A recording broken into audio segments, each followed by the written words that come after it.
ಉಡಾಯಿಸೋ ಖಾರ ಬಣ್ಣ ರುಚಿಯನ್ನು ನೀಡುತ್ತದೆ. ಮೆಣಸಿನ ಪುಡಿ ಚಿಂದಿ ಉಡಾಯಿಸೋ ಖಾರ ಬಣ್ಣ ರುಚಿ. ರಾಹುಲ್ ಗಾಂಧಿ ಅವರು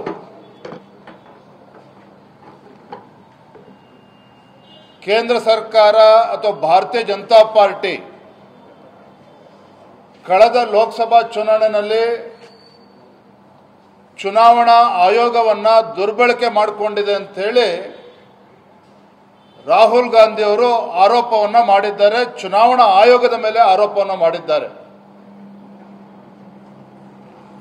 ಇದಕ್ಕೆ ಈ ರಾಜ್ಯದ ಗೌರವಾನ್ವಿತ ಮುಖ್ಯಮಂತ್ರಿಗಳು ಸಿದ್ದರಾಮಯ್ಯನವರು, ಗೌರವಾನ್ವಿತ ಉಪಮುಖ್ಯಮಂತ್ರಿಗಳು ಡಿ.ಕೆ. ಶಿವಕುಮಾರ್ ಅವರು ಕೂಡ ಧ್ವನಿಗೂಡಿಸಿದ್ದಾರೆ. ಕನ್ನಡದಲ್ಲೊಂದು ಗಾದೆ ಇದೆ, ಎತ್ತಿಗೆ ಜ್ವರ ಬಂದರೆ ಎಮ್ಮೆಗೆ ಬರೆ ಇಟ್ಟರು ಅಂತೇಳಿ. ಹಾಗಾಗಿದೆ ಇವತ್ತು ಕಾಂಗ್ರೆಸ್ನವ್ರದ್ದು. ಸೋಲಿನ ಹತಾಶೆಯಿಂದ ಇವತ್ತು ರಾಹುಲ್ ಗಾಂಧಿ ಅವರ ಆದಿಯಾಗಿ ಒಂದು ಚುನಾವಣಾ ಆಯೋಗ ಅಂತ ಹೇಳಿದ್ರೆ ಸಂವಿಧಾನಿಕ ಒಂದು ಸಂಸ್ಥೆ. ಇಂಥ ಒಂದು ಸಂವಿಧಾನಿಕ ಸಂಸ್ಥೆ ಬಗ್ಗೆ ಒಂದು ಅನುಮಾನವನ್ನು ವ್ಯಕ್ತಪಡಿಸ್ತಕ್ಕಂಥದ್ದು, ಇದು ಆ ಚುನಾವಣಾ ಆಯೋಗವನ್ನು ಅಪಮಾನ ಮಾಡ್ತಕ್ಕಂಥದ್ದು ಅಷ್ಟೇ ಅಲ್ಲ, ಪ್ರಜಾಪ್ರಭುತ್ವ ವಿರೋಧಿ ನಡೆಯೂ ಕೂಡ ಹೌದು.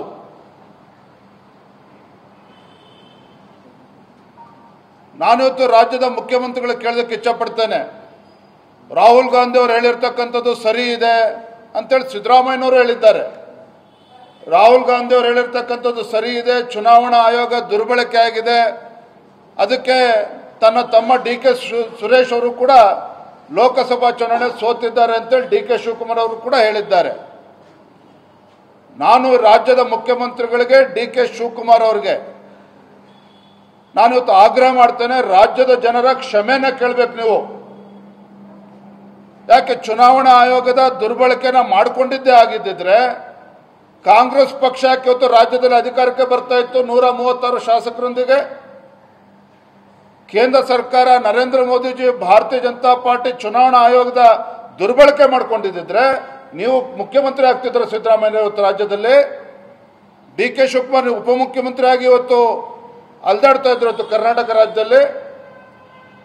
ಇತ್ತೀಚೆಗೆ 3 ವಿಧಾನಸಭಾ ಉಪಚುನಾವಣೆಯಲ್ಲೂ ಕೂಡ ಗೆದ್ರಲ್ಲ, ಅವಾಗ ದುರ್ಬಳಕೆ ಆಗ್ಲಿಲ್ವ? ಹಾಗಾದ್ರೆ ಚುನಾವಣಾ ಆಯೋಗದಿಂದ ಅಥವಾ ಭಾರತೀಯ ಜನತಾ ಪಾರ್ಟಿ ಚುನಾವಣಾ ಆಯೋಗವನ್ನ ದುರ್ಬಳಕೆ ಮಾಡಿಕೊಳ್ಳಿಲ್ವ ಹಾಗಾದ್ರೆ?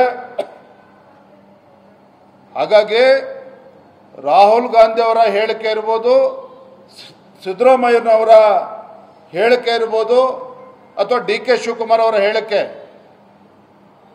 ಇದು ಬಹಳ ಅಪಾಯಕಾರಿಯಾಗಿರ್ತಕ್ಕಂಥ ಬೆಳವಣಿಗೆ.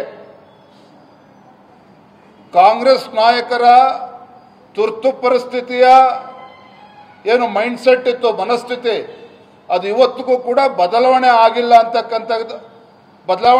ಅನ್ನೋದಕ್ಕೆ ಮತ್ತೊಂದು ನಿದರ್ಶನ ಇವತ್ತು ನೀಡಿರ್ತಕ್ಕಂಥದ್ದು.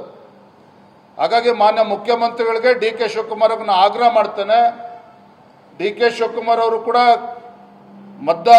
ನಾಡಿನ ಜನತೆಯ ಕ್ಷಮೆಯನ್ನು ಕೇಳಬೇಕು, ಮುಖ್ಯಮಂತ್ರಿಗಳು ಕೂಡ ಈ ರಾಜ್ಯದ ಜನರ ಕ್ಷಮೆಯನ್ನು ಕೇಳಬೇಕು.